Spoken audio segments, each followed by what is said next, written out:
Друзья, те, кто со мной рыбачил или следит за нами в соцсетях, знают, что у нас в гастрономии полный порядок.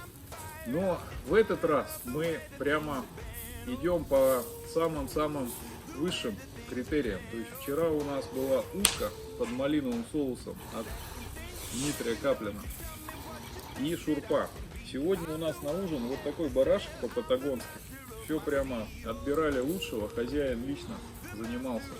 6 часов он готовится, 4 часа с той стороны, и потом еще его повернуть, и 2 часа с этой. Будет вкусно, уверен. И под него сейчас откроем хорошее вино. Посмотрите, какой вид. Закат. Совершенно сумасшедший. Природа, вообще космос. У нас ветер. Красота.